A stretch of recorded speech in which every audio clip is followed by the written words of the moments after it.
दोस्तों फाइनली लंबे इंतजार के बाद एसएससी जीडी 2021 की वैकेंसी आ गई। फॉर्म भरने की जो अंतिम तिथि है 31 अगस्त 2021 तक। इस वीडियो में आप लोगों को A to Z जानकारी देंगे। एग्जाम का सिलेबस क्या है, इस बार निगेटिव मार्किंग भी शामिल किया गया है, तो निगेटिव मार्किंग कितना है, सिलेक्शन का प्रोसेस क्या है, फिजिकल किस प्रकार से होगा, ऑनलाइन परीक्षा का सिलेबस क्या है, उम्र कब से काउंट किया जा रहा है और फॉर्म भरने के लिए योग्यता क्या है, मेरिट किस प्रकार से बनेगा।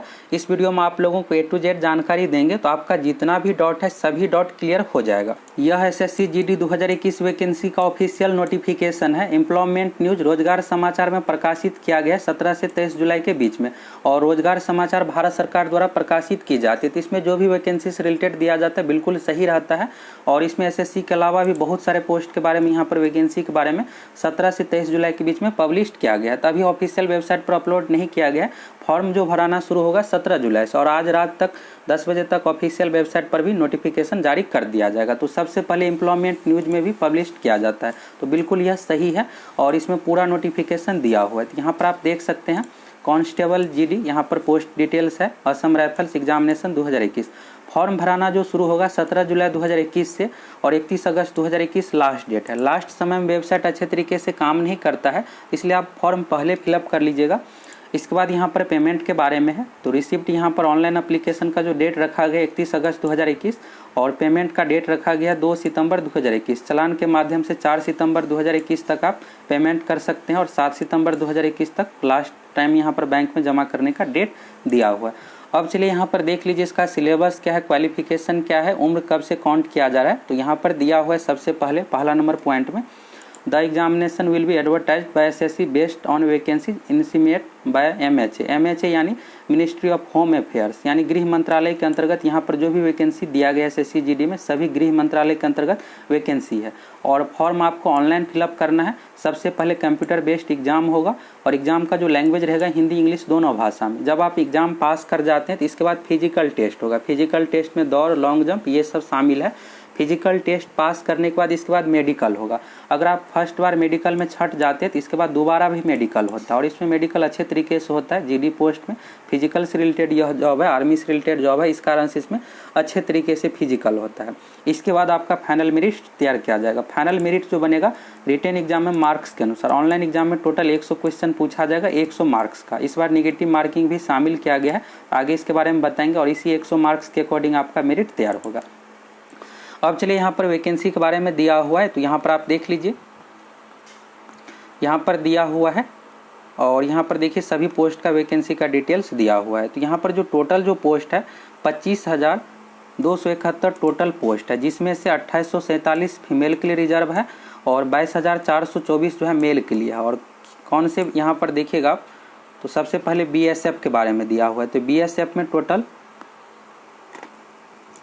बीएसएफ पोस्ट के लिए यहाँ पर मेल का टोटल है 6413, फीमेल का है 1132, मिलाकर 7545 है। इसके बाद है सीआईएसएफ। तो सीआईएसएफ अगर आप चॉइस में फिलअप कीजिएगा तो एनआईए फर्स्ट नंबर में दीजिएगा, इसके बाद एसएसएफ, और इसके बाद सीआईएसएफ दे सकते हैं। इसमें आपको बॉर्डर पे ड्यूटी नहीं मिलेगा, मेट्रो में या फिर रेलवे स्टेशन इन्हीं सब पे ड्यूटी दिया जाता है सीआईएसएफ से रिलेटेड। तो सीआईएसएफ यहाँ पर टोटल जो पोस्ट है 8464, और सीआरपीएफ का 0 है। इसमें 25,000 वैकेंसी, इसलिए आपको दिख रहा है कि पहले सीआरपीएफ का भी पोस्ट शामिल रहता था, और सीआरपीएफ में भी अच्छा खासा पोस्ट रहता है, लेकिन यहाँ पर एक भी वैकेंसी नहीं दिया गया है। और यहाँ पर तीसरे नंबर पॉइंट में लिखा गया है कि वैकेंसी बाद में घटाया बढ़ाया भी जा सकता है, तो बाद में भी इसमें ऐड किया जा सकता है। इसके बाद एसएसबी का है, तो एसएसबी में जो ड्यूटी मिलेगा नेपाल बॉर्डर में। अगर आप बिहार उत्तर प्रदेश साइड से है, अगर आप चाहते हैं कि जम्मू कश्मीर तरफ आपका ड्यूटी ना हो, तो एसएसबी भी आप चॉइस में रख सकते हैं अपने अकॉर्डिंग। इसमें आपको नेपाल बॉर्डर पर भी ड्यूटी मिलेगा। इसके बाद आईटीबीपी, यह जो है तिब्बत से संबंधित है, चीन तिब्बत बॉर्डर से, तो 14 से 31 सीट है। इसके बाद है एआर यानी असम राइफल हो गया, 3785 टोटल सीट है, और एनआईए का भी 0 है। इसमें वैसे पोस्ट भी कम ही रहता है, 100 से कम ही रहता है। इसके बाद है एसएसएफ। एसएसएफ को आप फर्स्ट नंबर पे रख सकते हैं, और टोटल जो सीट है 240। और इसका जॉब प्रोफाइल से रिलेटेड एक अलग से वीडियो बनाकर देंगे आप लोगों को जल्द ही।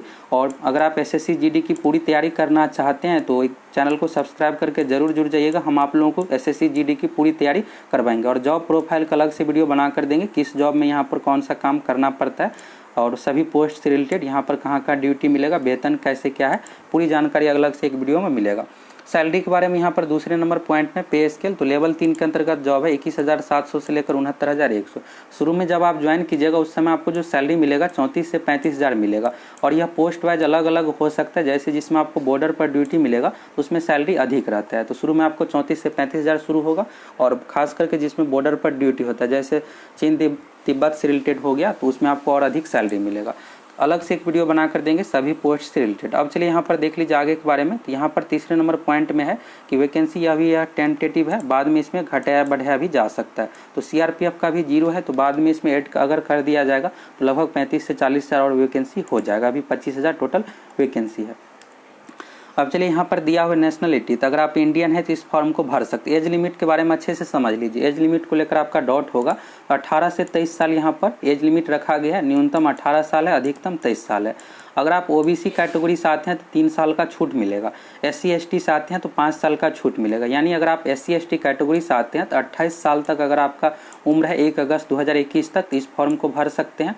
ओबीसी वालों के लिए 26 साल, जनरल और EWS कैटेगरी के लिए 23 साल हो गया।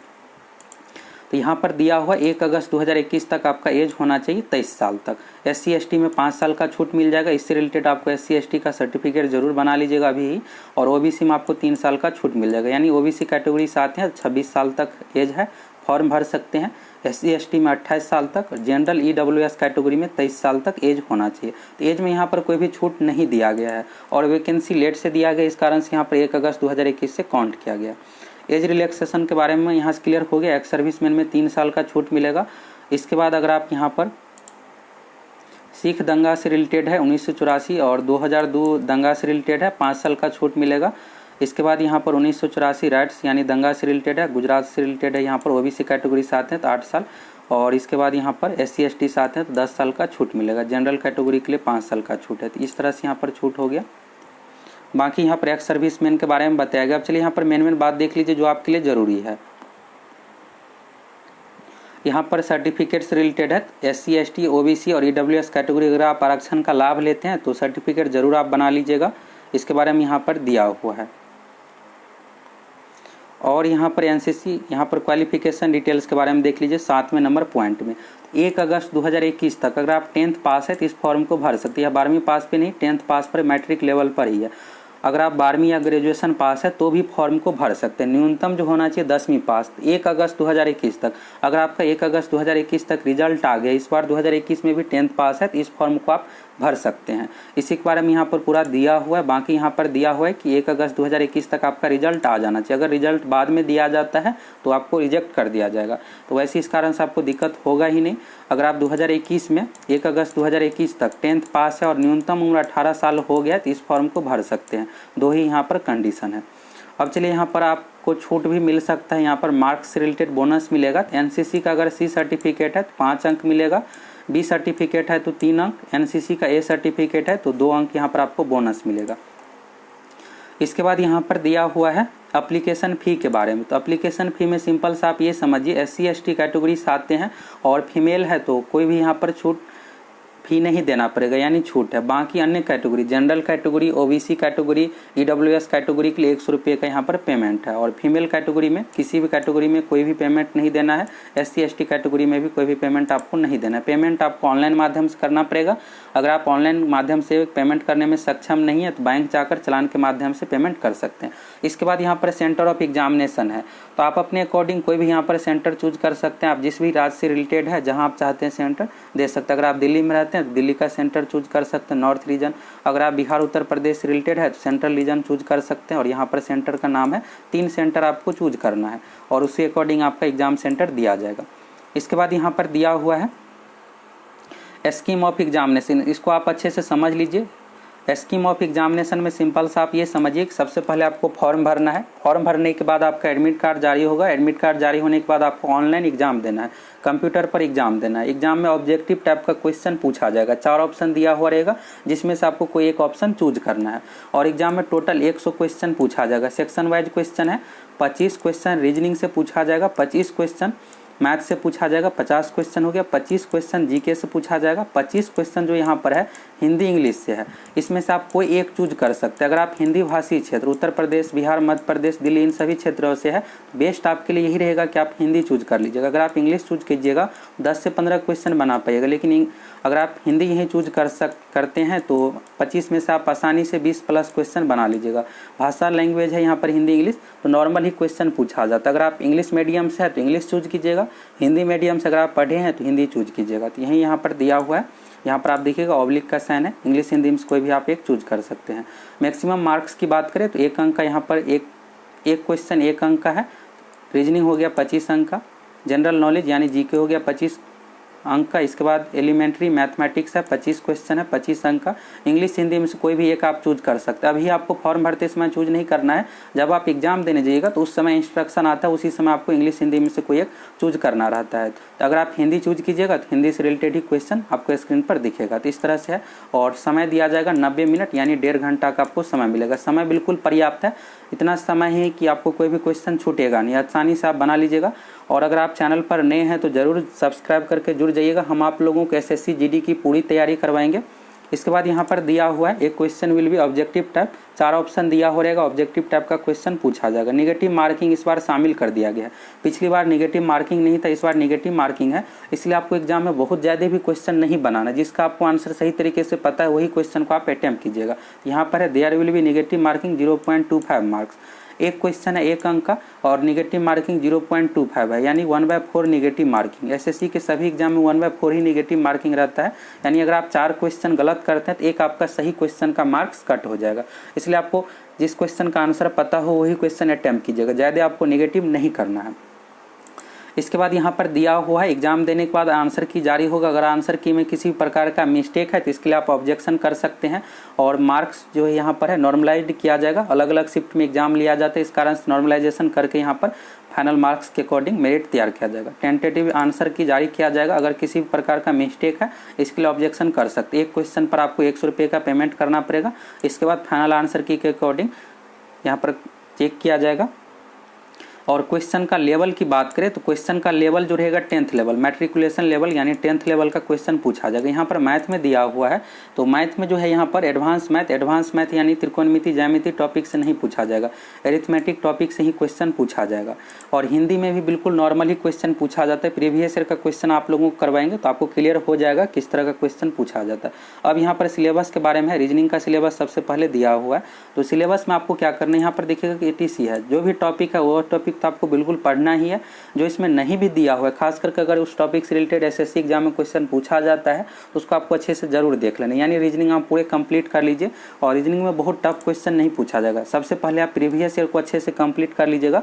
2019 में जो भी क्वेश्चन पूछा गया था प्रीवियस ईयर से आपको अगर कंप्लीट कर लेते हैं तो रीजनिंग आप आसानी से बना लीजिएगा, प्रीवियस ईयर के अकॉर्डिंग ही क्वेश्चन पूछा जाता है। जीके में यहाँ पर हो गया तो जीके में यहाँ पर कुछ का क्वेश्चन करेंट अफेयर से रिलेटेड, बाकी यहाँ पर हिस्ट्री, पॉलिटी, ज्योग्राफी, इकोनॉमिक्स हो गया। और साइंस से रिलेटेड, साइंस में 3 सब्जेक्ट फिजिक्स, केमिस्ट्री, बायोलॉजी से मिलाकर यहाँ पर टोटल 25 क्वेश्चन पूछा जाएगा। इसके बाद यहाँ पर मैथमेटिक्स का है, टॉपिक का नाम देखिएगा तो इसमें एडवांस मैथ यानी त्रिकोणमिति ज्यामिति नहीं दिया हुआ है, सभी टॉपिक यहाँ पर एरिथमेटिक्स से रिलेटेड ही है। Percentage, ratio, proportion, average, interest, इसके बाद प्रॉफिट लॉस, डिस्काउंट, मेंसुरेशन यानी क्षेत्रमिति, time and distance, ratio and time and work, ये सब टॉपिक है। यह सभी अरिथमेटिक अंकगणित से रिलेटेड ही है।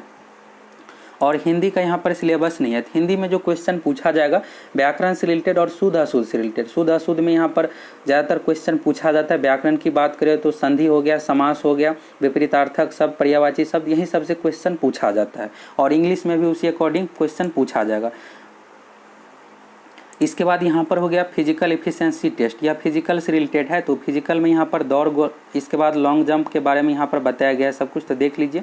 तो सबसे पहले यहाँ पर दौड़ रेस के बारे में है। तो रेस यहाँ पर दौड़ जो है यहाँ पर है 4 candidate other than those belong Ladakh region. अगर आप लद्दाख रीजन को छोड़ करके यानी पूरे भारत में कहीं से भी, उत्तर प्रदेश, बिहार, मध्य प्रदेश, दिल्ली, इन सभी राज्यों से है, तो यहाँ पर आपको जो दौड़ कंप्लीट करना है 5 किलोमीटर 24 मिनट में। 5 किलोमीटर आपको दौड़ना है 24 मिनट में। यह मेल के लिए है, फीमेल के लिए है 1.6 किलोमीटर यानी 1 मील की दूरी आपको 8.5 मिनट में कंप्लीट करना है। इसके बाद यहाँ पर लद्दाख रीजन से रिलेटेड है, लद्दाख रीजन से रिलेटेड कम है, यहाँ पर 1.6 किलोमीटर है 6.5 मिनट में मेल के लिए, फीमेल के लिए 800 मीटर इन 4 मिनट। तो इस तरह से दौड़ हो गया। इसमें गोला फेंक लॉन्ग जंप नहीं है, सिर्फ दौड़ ही है। इसके बाद यहाँ पर वोमेन कैंडिडेट के बारे में है। प्रेग्नेंट से रिलेटेड अगर 12 वीक से अधिक का प्रेग्नेंट है यहाँ पर तो टेम्प्रोरी अनफिट यहाँ पर कर दिया जाएगा, इससे रिलेटेड है। इसके बाद है फिजिकल स्टैंडर्ड टेस्ट। हाइट यहाँ पर जो मापा जाएगा मेल के लिए 170 सेंटीमीटर, जिस अकॉर्डिंग पहले था उसी अकॉर्डिंग है। फीमेल के लिए 157 सेंटीमीटर है। और यहाँ पर छूट जो मिलेगा, छूट यहाँ पर दिया हुआ है एसटी कैटेगरी। तो एससी में कोई छूट नहीं है। एससी कैटेगरी से अगर आप आते हैं 170 सेंटीमीटर ही चाहिए, लेकिन एसटी से आते हैं तो 162.5 सेंटीमीटर मेल के लिए, फीमेल के लिए 150 सेंटीमीटर। बाकी और अलग अलग राज्यों के लिए है।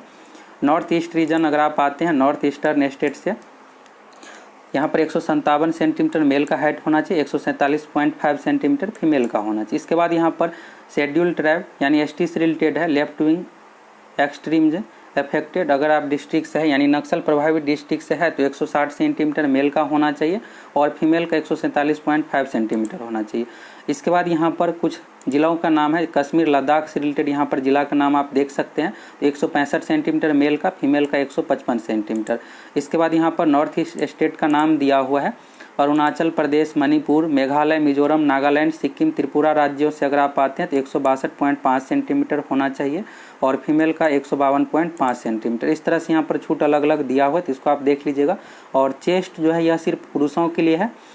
बिना फुलाए 80 सेंटीमीटर होना चाहिए न्यूनतम और फुलाकर 5 सेंटीमीटर होना। चेस्ट में अगर 1-2 सेंटीमीटर कम रहता है तो नहीं छांटता है, लेकिन फूलने के बाद 5 सेंटीमीटर कम से कम यहाँ पर फूलना चाहिए। तो अगर आपका सीना 1-2 सेंटीमीटर इससे कम है तो नहीं छांटा जाएगा, लेकिन फुलाने के बाद 5 सेंटीमीटर जरूर। जैसे मान लीजिए 79 है तो फुलाने के बाद 84 जरूर होना चाहिए, 5 सेंटीमीटर जरूर फूलना चाहिए। ये हो गया। और दौड़ के बारे में आप समझ ही लिए। इसके बाद आगे का यहाँ पर देख लीजिए। यहाँ पर हाइट से रिलेटेड ही है और यहाँ पर वेट से रिलेटेड है। तो वेट यहाँ पर बीएमआई के अकॉर्डिंग होना चाहिए, बॉडी मास इंडेक्स। इसके बाद यहाँ पर है हाइट एंड एज के अकॉर्डिंग, आपका हाइट कितना, एज कितना, उस अकॉर्डिंग आपका यहाँ पर वेट होना चाहिए। अगर वेट कम भी है या फिर बहुत अधिक भी है तो उस कारण से भी यहाँ पर छांटा जा सकता है। इसके बाद यहाँ पर मेडिकल एग्जामिनेशन के बारे में है। तो इसमें अच्छे तरीके से मेडिकल होता है। सबसे पहले रिटन एग्जाम पास करना है, ऑनलाइन एग्जाम जो लिया जाएगा 100 क्वेश्चन का। इसके बाद आपका फिजिकल टेस्ट होगा, फिजिकल पास करने के बाद मेडिकल होगा। और मेडिकल में अगर आप एक बार में फेल हो जाते हैं दूसरी बार भी री मेडिकल भी करवाया जाता है। इसके बाद यहाँ पर और आगे का देख लीजिए आप। सबसे पहले आपको फॉर्म फिलअप करना है। फॉर्म के बारे में अब यहाँ से आ गया, किस तरह से यहाँ पर मेडिकल होगा, ये सब की प्रक्रिया के बारे में यहाँ पर बताया गया। तो एसएससी के ऑफिशियल वेबसाइट से आपको एडमिट कार्ड डाउनलोड करना है और सीआरपीएफ की वेबसाइट से भी आप एडमिट कार्ड डाउनलोड कर सकते हैं। इसके बारे में यहाँ पर दिया हुआ है। और एग्जाम के लिए यहाँ पर, तो जब आप एग्जाम देने जाइएगा तो उस समय एडमिशन सर्टिफिकेट यानी एडमिट कार्ड से रिलेटेड यह नोटिस है यहाँ पर। उस समय आपके पास जो होना चाहिए एक आईडी प्रूफ होना चाहिए। 2 पासपोर्ट साइज फोटोग्राफ आपको लेकर जाना है और एक फोटो आईडी प्रूफ होना चाहिए। फोटो आईडी प्रूफ में डेट ऑफ बर्थ जो आप फॉर्म भरते समय दिए सही होना चाहिए। अगर डेट ऑफ बर्थ सही नहीं है उस कंडीशन में आप दूसरा चीज़ ले जा सकते हैं। जैसे आप 10th का मूल प्रमाण पत्र सर्टिफिकेट लेकर जा सकते, डेट ऑफ बर्थ के लिए, और आधार कार्ड यहाँ पर आपको लेकर जाना है। और अगर आप आधार कार्ड लेकर जाते हैं फोटो कॉपी तो पूरा पेज प्रिंट आउट होना चाहिए या फिर ओरिजिनल आधार कार्ड लेकर आपको जाना है। ड्राइविंग लाइसेंस, पैन कार्ड, इसमें से कोई भी एक डॉक्यूमेंट आपको लेकर जाना है। और डेट ऑफ बर्थ सही होना चाहिए। अगर डेट ऑफ बर्थ सही नहीं है तो उस कंडीशन में आपको क्या करना है, 10th का सर्टिफिकेट यानी मूल प्रमाण पत्र आपको लेकर जाना है जिस पर डेट ऑफ बर्थ दिया हो। इसके बाद मोड ऑफ सिलेक्शन के बारे में है। तो सबसे पहले आपको computer based examination online exam देना है। इसके बाद फिजिकल एफिशिएंसी टेस्ट पीईटी होगा। इसके बाद पीएसटी यानी फिजिकल टेस्ट हो गया और इसमें हाइट मापा जाएगा, दौड़ होगा। ये सब पास करने के बाद मेडिकल एग्जामिनेशन होगा, मेडिकल होगा। मेडिकल अगर आप एक बार में फेल हो जाते हैं तो दूसरा यहाँ पर री मेडिकल होगा। इसके बाद डॉक्यूमेंट वेरिफिकेशन होगा, इस अकॉर्डिंग आपका सिलेक्शन होगा। अब यहाँ पर शॉर्ट लिस्टिंग के बारे में दिया हुआ तो ये न्यूनतम मार्क्स है। EWS, ESM और UR कैटेगरी से आते हैं 35%, SC ST OBC से आते हैं 33%। यानी आपको 100 में से कम 33 क्वेश्चन सही करना ही है। जनरल कैटेगरी या EWS से आते हैं 35 क्वेश्चन, लेकिन इतना पर मेरिट नहीं बनेगा। अगर आप बिहार उत्तर प्रदेश से रिलेटेड स्टेट से हैं, उत्तर भारत से रिलेटेड है, तो कम से कम आपको 60 क्वेश्चन लगभग सही करना पड़ेगा, तभी आपका मेरिट बन पाएगा। वैसे पिछली बार के अकॉर्डिंग इस बार कट ऑफ कम जाएगा क्योंकि निगेटिव मार्किंग 1/4 आ गया है, तो लगभग 7 से 10 क्वेश्चन तक पिछली बार से कम ही कट ऑफ जाएगा निगेटिव मार्किंग के कारण से। बाकी यहाँ पर एनसीसी सर्टिफिकेट से रिलेटेड है, तो एनसीसी सर्टिफिकेट में आपको 5 मार्क्स का बोनस मिलेगा, बी सर्टिफिकेट में 3 मार्क्स और ए सर्टिफिकेट में 2 मार्क्स का आपको बोनस मिलेगा। और डीवी में यहाँ पर देखिएगा फिजिकल के लिए जो है जितने भी कैंडिडेट एग्जाम देंगे, वैकेंसी जैसे 25,000 है तो 25,000 का 12 गुना यहाँ पर 3 लाख कैंडिडेट को फिजिकल के लिए बुलाया जाएगा। 3 लाख हो गया। इसके बाद यहाँ पर इसके बाद मेडिकल के लिए जो है 3 गुना अभ्यर्थियों को बुलाया जाएगा। जो भी 3 लाख में से पास करेंगे फिजिकल, तो इसमें से 3 गुना, जैसे 25,000 यहाँ पर सीट है तो 25,000 का 3 गुना 75,000 कैंडिडेट को मेडिकल के लिए बुलाया जाएगा। तो इसके बारे में यहाँ पर दिया हुआ है। और 12 गुना के बारे में यहाँ पर 12 टाइम्स दिया हुआ है फिजिकल टेस्ट के लिए, और 3 गुना यहाँ पर डॉक्यूमेंट वेरिफिकेशन के लिए बुलाया जाएगा। इस तरह से होगा। डॉक्यूमेंट वेरिफिकेशन कंप्लीट होने के बाद यहाँ पर आप जिस अकॉर्डिंग प्रायोरिटी दीजिएगा उस अकॉर्डिंग आपको पोस्ट मिलेगा। तो फॉर्म भरते इसमें आपको जरूर यहाँ पर पोस्ट के बारे में है। BSF के लिए कोड है, CSF के लिए B है, SSB के लिए D है, ITBP के लिए E है, असम राइफल के लिए F है, SSF के लिए H है। इस तरह से आपको कोड अच्छे तरीके से जरूर फिलअप कर देना है। जॉब प्रोफाइल का एक अलग से वीडियो बना कर देंगे, उसमें आप लोगों को और क्लियर कर देंगे आपके अकॉर्डिंग कौन सा पोस्ट रहेगा। आप जिस भी पोस्ट से इंटरेस्टेड है उस अकॉर्डिंग आप फिलअप कर दीजिएगा। जॉब प्रोफाइल का वीडियो आप जरूर देख लीजिएगा। इसके बाद बाकी यहाँ पर देख लीजिए,